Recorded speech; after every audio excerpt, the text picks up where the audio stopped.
And now, ladies and gentlemen, we move to our second agenda block of Unstoppable Africa 2025. This morning we had energy. Now we're talking trade.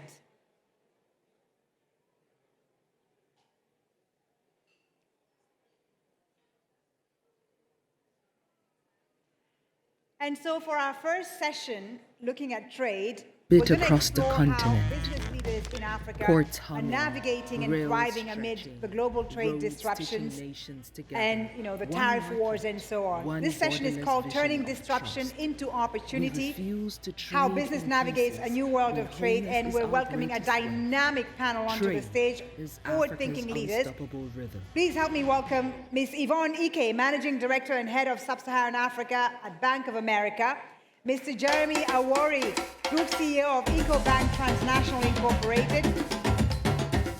Please join me. Take the second seat. Excellency Ambassador Bridget Motsepe Radebe, Chairperson and Founder of Marquis Mining, Ambassador for Economic Development, Pan-African Parliament, and give a warm welcome. You can sit here, Ambassador.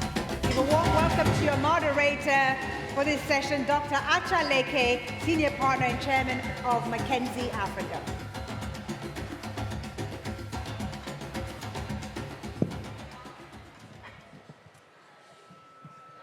Good afternoon. Good afternoon, everybody. Good afternoon. All right, thank you very much. And welcome to our session on trade.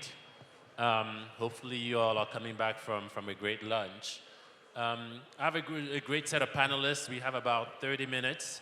What I requested is that we actually get a few questions from the audience. So we'll probably talk for about 30 minutes and then try to open it up for 1 or 2 questions from the audience. I feel we've been speaking at the audience the whole day.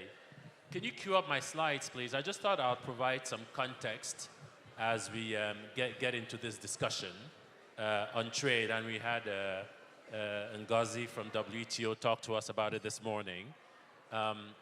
I don't see the slides yet, but as the slides come up, what you'll see is we did some work through the McKinsey Global Institute, which shows that we are interdependent as a world, right? If you look at every single region in the world and sort of different products and services, every region imports a bunch of things and they export a bunch of things, right? So things are going to change. We know the new trade order is upon us now. It's going to change that, but we'll continue to be interdependent. So that's what you would have seen on the first slide. On the second is a bit what Ngozi talked about, which is if you really start to look at the impact of the tariffs on Africa compared to other regions, the truth is overall we're not as impacted, right? One, because we don't export that much to the US. Two is because about half of what we export to the US is actually not subject to these tariffs. But the question there for me is more, as opposed to playing defense, how can we play offense? How can we take advantage of this opportunity and really try to fill some of those supply chains that are pulling out of Asia primarily, right? So how can we as African businesses and African countries take advantage of the opportunity? So that's what I want to talk with my panel here. I was going to actually start with you, Jeremy. You lead the most Pan-African of banks across the continent. And many of your clients are SMEs, right? We know SMEs account for over 80% of employment in Africa. I want to start with what is the impact of this new trade order on the SMEs in Africa? How are they reacting to this? Yeah, thank you, Acha. So I think there's a multitude of impacts. The first is really just the mindset that it is much more complicated to do trade with partners that they've done before for many years. And I think now they're looking much more across Africa for new trading opportunities across Europe and other markets. The second is onshoring. We're seeing a lot more businesses looking at investing in the continent to produce their goods and services and sell them from there. So we're seeing increasing people and businesses looking at what more they can do. There are more delegations looking at how they can find more business across the continent. And when it comes to SMEs, again, they are also doing the same. They're, from supply chain side, they're looking at who they can trade with, normally within the geographic blocks. So whether it's EAC or SADC or ECOWAS, they tend to form those blocks because it's easier for the goods and services to move than right across the continent. And we're seeing more focus on value addition, which is also good because it creates employment. But there are challenges that still exist to intra-Africa trade that they struggle with. The things we focus in as EcoBank, being in 39 countries, is how do we help them trade? How do we help them collect on their payments? That's a big issue for them. So you've got customers in another country, how do you do the collections? How do you get access to foreign currency to collect on your bills? Those are some of the challenges that we're still seeing our customers face. Thank you, and we'll come and talk about a number of these topics, but the push of saying, given what's happening, how do we trade more regionally or within ourselves and increasing Africa trade, we definitely see that as a strong push. Yvonne, let me then turn to you because, if I think of a Bank of America lens, then I feel like, you probably serve more sort of larger corporate or governments, right? So we've talked about how the SMEs are feeling the impact of trade.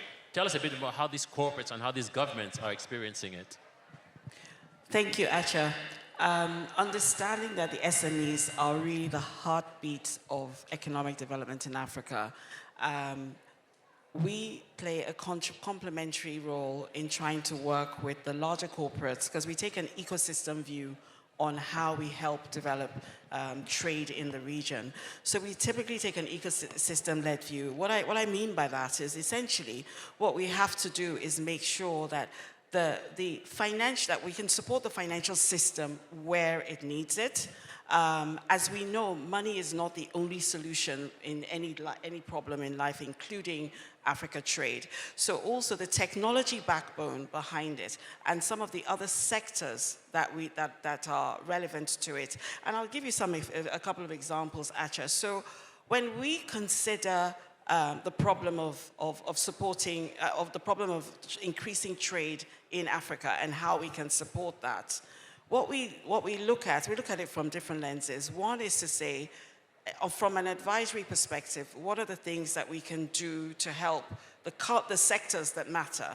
So we supported Move, which is one of our big success stories in the tech space, in doing a transaction where we raised $100 million in capital for them. We introduced 75 million of that from Uber, which then catapulted them to do other, and this is an amazing company that is now growing beyond the borders of Africa and fueling still trade in terms of getting people around. So that's one example. We're super focused on supporting transactions in the data center and the tech sectors, and we're doing a lot of work on that. In addition, I think very important to me is a product that we're rolling out this year. Our global payment platform is a phenomenal platform that supports the banks, and we are talking to ATI in Nigeria in the first instance, and other banks to facilitate their ability to handle more of these payments. And that platform has, for example, over 600 technology patents, which, apart from the fact that we are helping smoothen the payment and collection cycle of 15, 30 currencies, depending on what people find relevant in terms of global.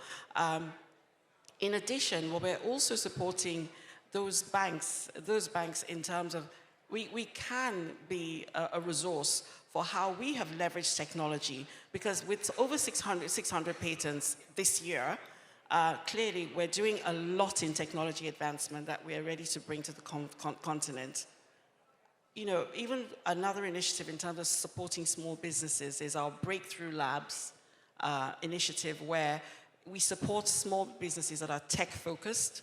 As I say, because we believe we understand the problems that face us, as a continent, we're really, really focused on anything that supports technology, energy, and supporting the small businesses indirectly, but we still play a very big ecosystem-led role in that.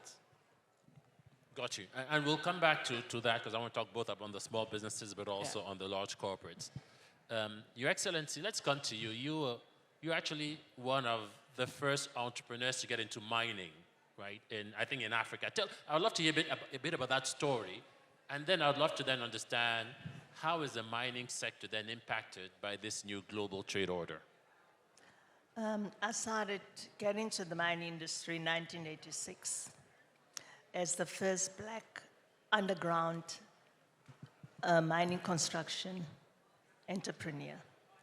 And Africa during that time was normally doing pick and shovel mining or artisanal mining or informal sector mining. And South Africa, the country that I come from, is very dominantly experienced in deep mining. So what happened is that in that country, the laws were prohibiting local citizens that were black from owning anything. We were not even allowed to own land or even own our own bank account because the apartheid regime, the racist regime, was still in power. So I had to defy legislation. And then little did I know, but I knew and believed that one day the country will be independent. So in 1994, Nelson Mandela then became the president of South Africa. And then by so doing, we then were able to venture beyond South Africa in mining, construction, and development. Because what I did, I started owning a company that will build mines by virtue of going on a tender. And it's like when you want to build a house, you go to a housing construction company to construct your house. So give me a piece of land anywhere in the world, and I'll build your mine. Whether it's Sidrun in Switzerland, where I build an underground nuclear waste disposal shaft, 200-meter shaft the longest railway tunnel in the world was built by my company in Sidrun in Switzerland, underground nuclear waste disposal shaft in Joinville in France, 500 million phosphate mine for Eurochem in Russia. So we're building mines all over. And by so doing, I also became, you get paid by virtue of getting payment management fee or equity participation. Also in Africa, AngloGold Ashanti was built by me and also other African countries. But what worried me in answering the question, the unstoppable Africa, we were colonized economically and politically. And we became politically decolonized. And to date, 2 years ago, I was the keynote address speaker at the DRC Mining Summit, and I asked the Minister of Mines, how many indigenous citizens in your country own mines? They said, no one. And I said to the Chamber of Mines president of the Chamber of Mines, you were independent and liberated in 1963. And are you telling me from 1963 to 2023, you don't have a single citizen owning a mine? They said, no, we don't. Then I said, okay, may I, with respect and humility, share with you what we went through in South Africa by virtue of saying in the 27 years, it's 3 years ago, when we were liberated from the apartheid regime and Mandela became the president, let me tell you what we did. We created a mining legislation and legislation in any sector of the economy. When you go to the Minister of Finance, Mining, Trade and Industry, whatever minister, and you want a license to trade, they then say to you, if it's the mining industry, not less than 30% indigenous people must be owned by the broad-based, historically disadvantaged South Africa. Now, when you look at Africa, you find that the laws are not there. And because the laws are not there in terms of local ownership, you don't have local people owning anything. Hence, you have Boko Haram in Nigeria revolting for their oil concessions to be shared with the people. And then you found M23 in the DRC.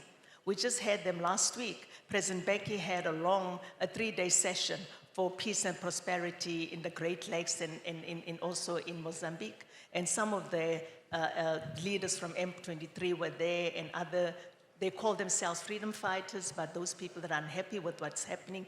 And it came out very clearly, for as long as we do not own our destiny in terms of the economic emancipation for the majority of the people, ownership will never go. And then we have something different. We continue to export our ore in raw material, and we don't beneficiate. Beneficiation means indigenization of manufacturing of the end product. And then what is even worse, taxation is not paid. And you find that what I see in the African continent as I build mines for the other mining houses, whether it's in Mali or Sierra Leone or Mozambique or whatever, where I build mines, you find that we don't have taxation payment foreign direct investors or local investors do not pay tax.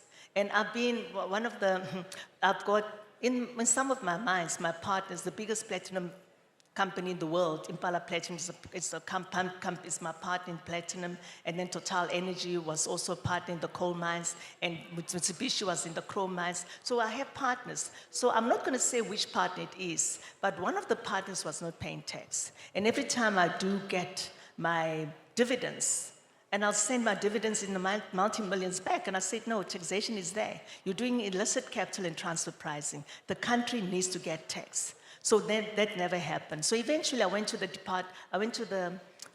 it's called Congress in South Africa, we call it the Parliament. I went to the Portfolio Committee of Parliament for Trade and Industry, Finance and Mining. It's a joint committee. And I said to the parliamentarians, we need to look at our law because I need my dividends to be paid in one of the mines that I own shares because my partner does illicit capital and transfer pricing. He's not paying tax in the multi-million. And then I also said the global's financial integrity has exposed that 174 billion non-taxation payment has been happening in South Africa and also in the rest of Africa. So then I said, so what we need to do, if we want Africa to progress, we need to have rules and regulations that will have a look at illicit capital, transfer pricing, make sure that the countries that have a primary listing offshore do not actually take out the money, because I see it, I produce my mineral for maybe $5,000 per ton, and then I say to the government that, you know what, I don't make money because I'm making a loss, and I sell the mineral to myself. Yeah? No, go ahead. Okay, and I sell it to myself, and then the company, which is an offshore marketing company outside South Africa, I sell it maybe for a lower price when the market price could be $5,000 per ton, and I sell it for $2,000 per ton. I say to the government, my cost of production is $3,000, and I'm losing money. What I'm not saying to government is that I have transferred the $5,000 per ton price to my company offshore. And the money, 5,000, gets into my company offshore, but the money, 3,000, that I get from the company that belongs to me, that is my marketing company, that I've sold the commodity at a lower price to $3,000 per ton, is not making money. Then taxation is not paid. So, Ambassador, sorry, please, I was going to ask you. Go ahead. So what has happened is, by so doing, what our Minister of Finance did, they call it, in America, you call it Secretary of Finance, or whatever. Anyway, we call him minister in Africa. So Minister of Finance then created illicit capital and transfer pricing committee by virtue of getting Judge Dennis Davis look into the illicit capital and transfer pricing. But the African Union Parliament also appointed President Becky to be the chairperson for illicit capital and transfer pricing. Something else that we also don't have is money. Yeah, we'll come back. I think there are a number of topics you raised there, right? But I'd love to come back to that. Yes, we can please clap.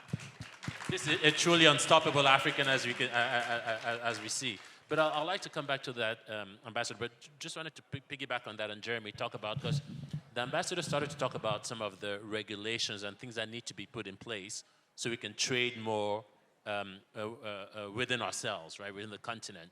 I'd love to understand what has the impact of this trade order been on EcoBank, and what kind of policies or practices are you putting in place to address that?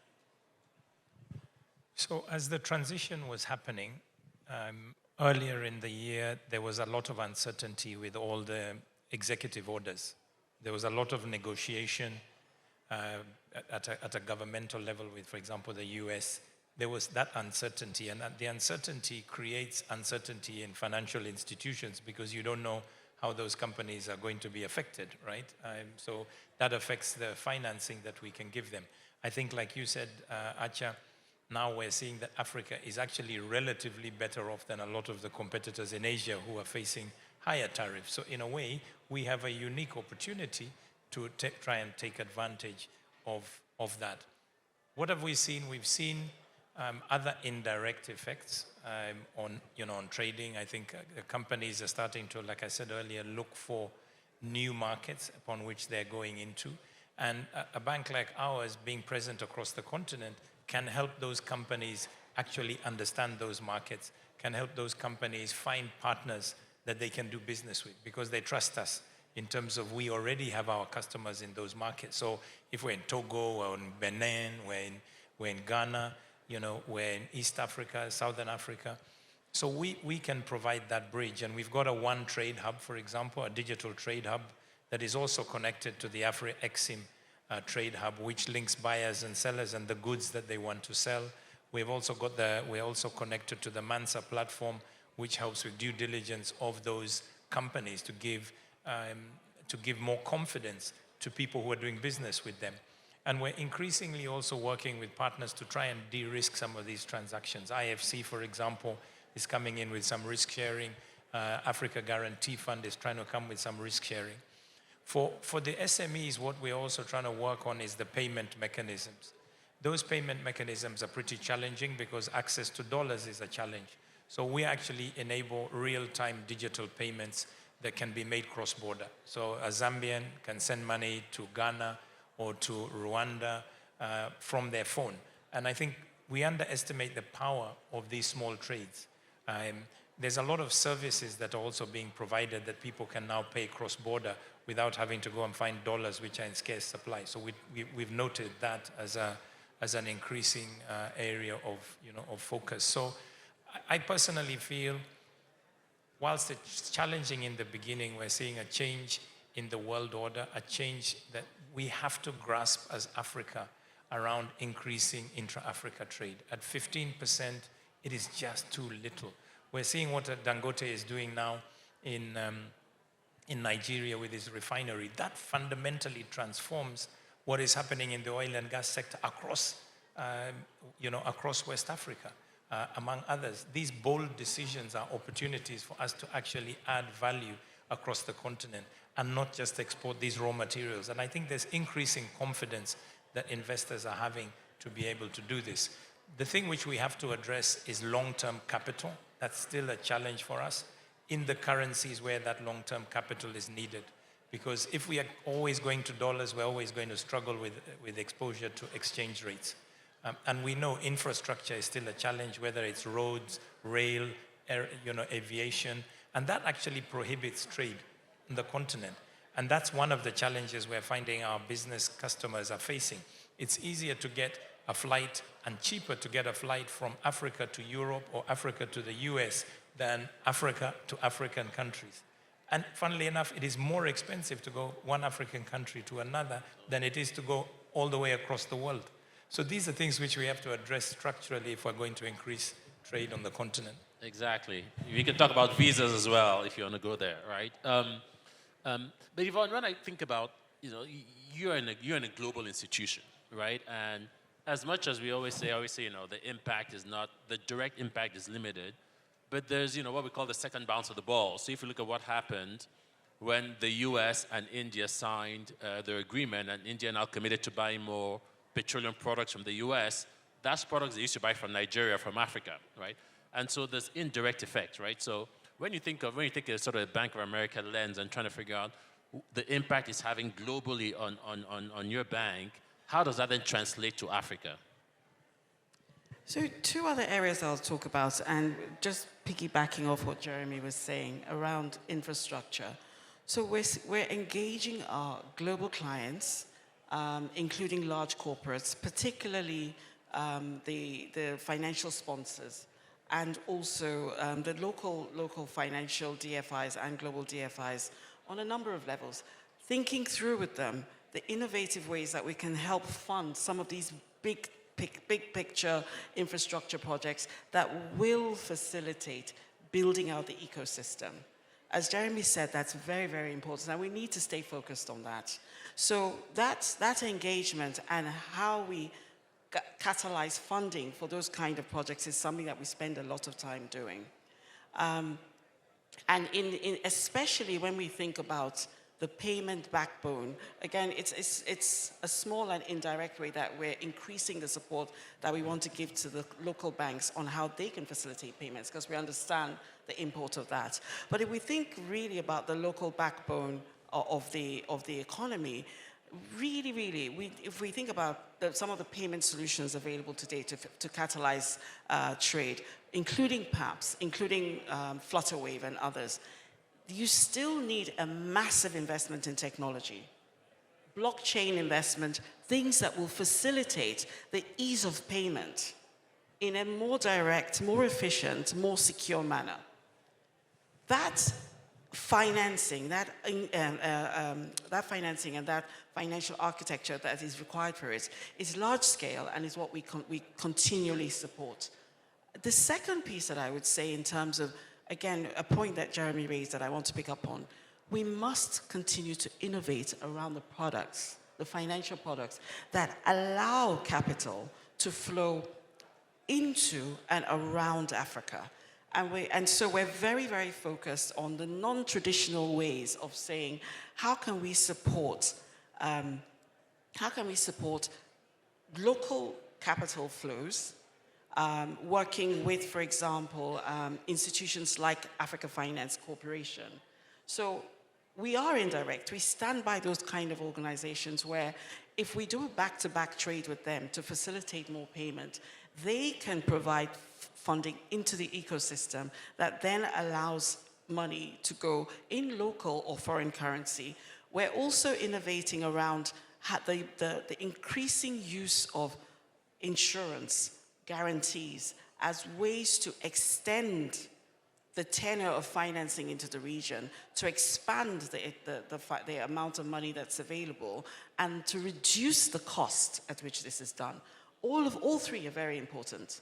So these are some of the areas where we're really focused. And again, thinking about, I spend a lot of my time thinking about the non-traditional ways that we can support the continent. So even when we think about financing for development, included in that debt for development swaps, for example, or debt for nature swaps, for example. But we've extended that a lot more to say, how can we support the funding to increase digital access, health, energy, education? All of these are fueled by the small businesses. We don't deal with them directly, but we are working with international DFIs, governments at a higher level, and in some cases corporates, to say, how can we make money more available to the ecosystem to make sure that we support that evolution? It comes really back to really focusing on technology, and how we ease the flow of funding into and through the economies. Got you. Very clear. And lots of innovation along the way as well, right? But it's very clear as we discuss this, I think we're all aligned here that, what it's forcing us to do is to really focus on ourselves, on intra-Africa trade. So Ambassador, let me come back to you because, I also learned you're the special envoy for the, continental free trade area and for economic development. So if you put a bit of that hat on and try to help us, we talked about CFTA, we know it's in place, we know it's been ratified. But I think the real question is, how can we really accelerate implementation of the free trade agreement? From your vantage point, what's it going to take for us to really accelerate that? I think Lamkel is doing a good work as the head of the Africa Free Trade Agreement. But I think if I am also, over and above a mining entrepreneur, the special envoy for inter-Africa trade, economic development and entrepreneurship, goodwill ambassador for the African Union Parliament, which is called the Pan-African Parliament. And what I'm trying to do in terms of looking at how one can address the impediments, the economic impediments that exist in Africa, is by virtue of looking at the 55 countries that come to South Africa, where the African Union Parliament head offices are in Johannesburg. Five members per country. These are senior members per country, former heads of states, former prime minister. Ghana had 2 presidents at one stage, former presidents, Mahama and Jerry Rawlings, the late Jerry Rawlings. So I'm saying we need to make sure that we come up with policies and rules and regulations that will say the following. Let us see what we do in South Africa. It doesn't matter who you are and where you come from. When you come to South Africa and you want a license to trade, in any economic cluster, whether it's in banking, which is finance, and you want a banking license, or mining license, or manufacturing license, whatever it is, the minister will make sure that you before they give you that license to trade, you have to comply to the legislation. And the legislation says there must be indigenization in ownership, there must be skills transfer, and there must, every department would come up with legislation of empowerment and B codes. So the B codes, like in the mining industry, for instance, the minister will say, okay, fine, who are you? I'm Anglo-American. You own 100%, yes. Where are you building a mine in the rural areas? And in the mining legislation says not less than 30% of historically disadvantaged South Africans must own the mine. Equity participation. Now you're going to, not less than 5% must be owned by the rural communities in a community trust, not less than 5% must be owned by workers, and out of the 20%, out of the 30%, not less than 20% must be owned by broad-based. So then you say, but where's the rural community going to get money? Then you say, okay, fine, you're going to lend them the money, and you take you take their shares as collateral. And every time when dividends are paid, you make sure that the dividends pay back the loan, and come the time when the loan has been repaid, then you make sure that the money gets now into the rural community trust in terms of the trust deed. The trust deed will say, we want roads, we want clinics, we want bursaries for schools, we want to create schools, we want to create houses. So just to make an example, in one of the mines that I own, we put Impala Platinum, which is the second largest platinum produced in the world. 7 communities own 7% instead of 5%. These 7 community tribes has a community trust. And the community trust, what they do is 293 million dividends was paid in 2003. And then they invest the money into the roads, the bridges, the schools. They don't wait for government to come and invest and build those. And also, so you find that what has to happen before you get a mining license, you have to comply, you've got to consult the local municipality, the provincial government, the national government, and then see if it's the road, the local government, the provincial government, and then you come together and you come up with the integrated development plan where every sector of the economy, you included, will contribute towards that. So it helps a lot.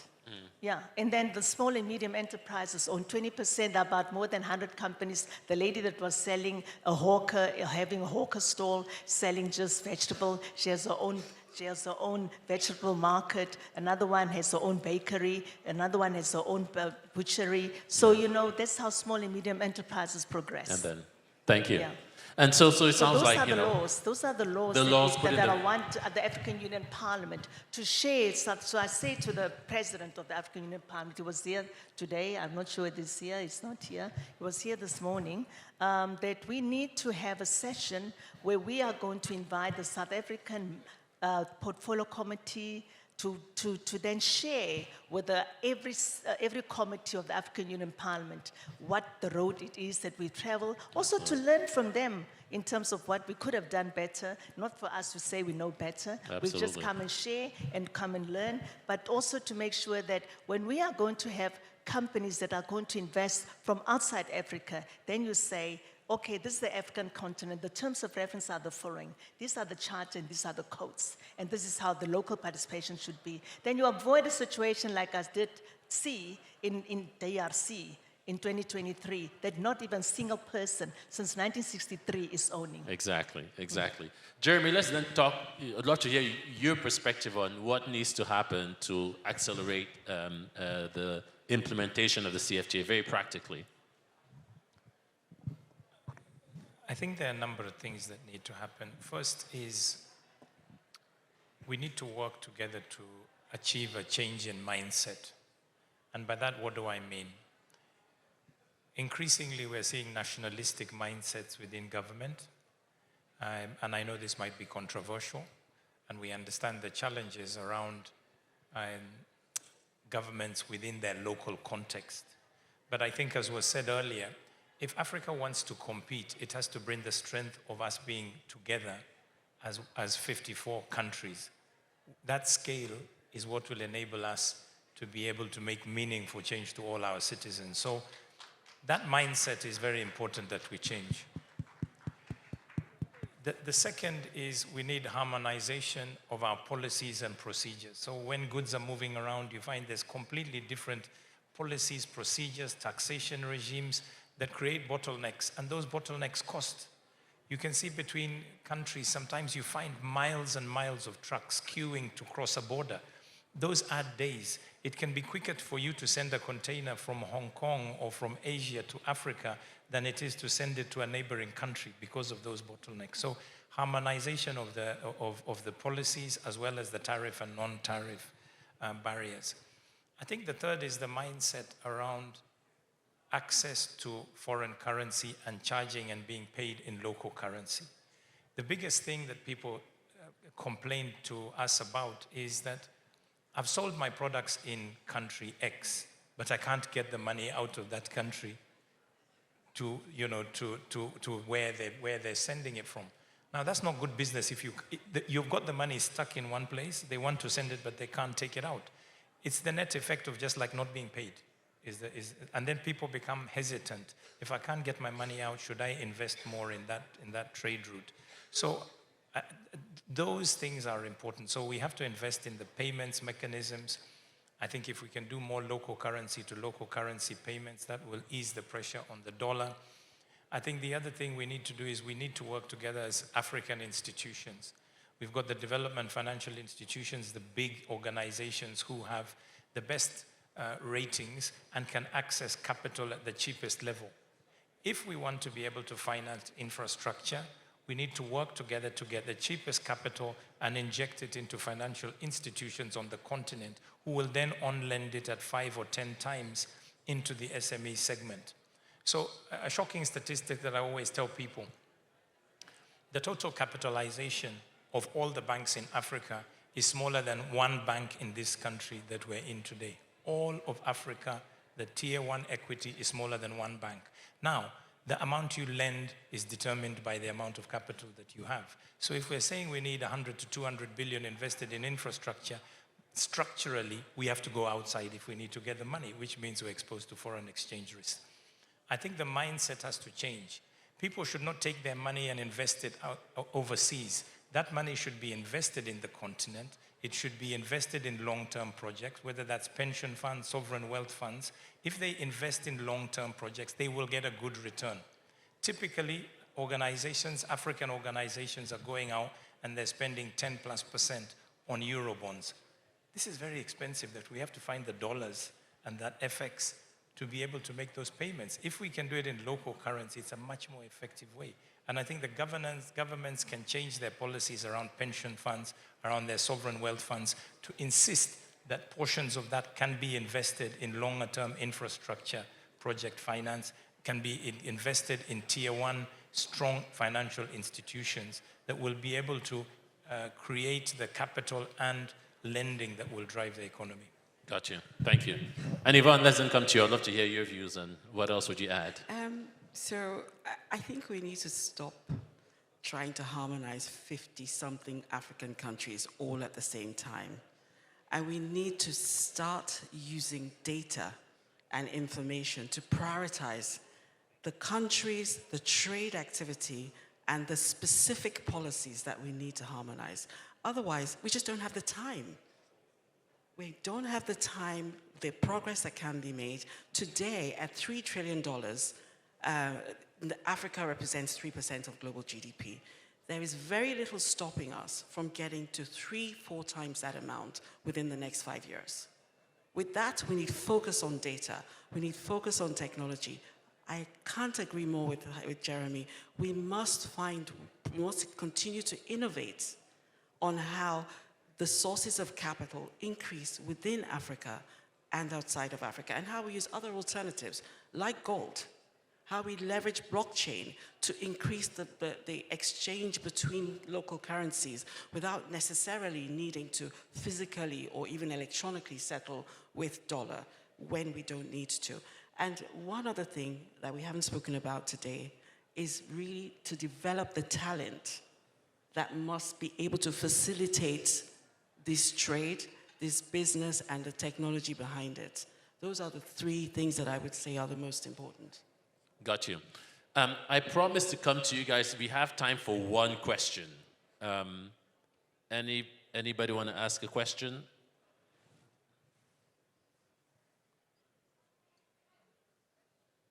Is there anybody? Going once? Oh, there's one person. Do you have a mic? The mic is coming to you. Okay. So, hello, I'm Dr. Amani Asfour, President for the Africa Business Council. Thank you very much for the panel. And thank you, my sister Brigitte and everybody, because what you have been saying regarding the value addition and beneficiation is our unifying our vision, which is the Africa mining vision. So my question here to the panel, because we will be organizing the CAMRAD, which is the Congress for Mineral Resources Development, especially for what you are doing, the value addition beneficiation.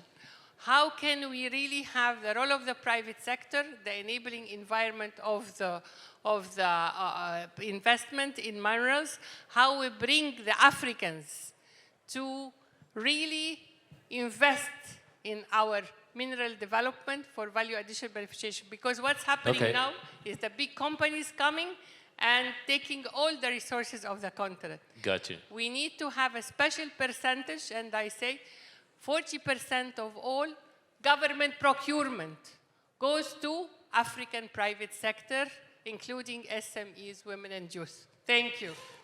Thank you very much. So we are out of time, but I would love if each of you to answer that very, very briefly.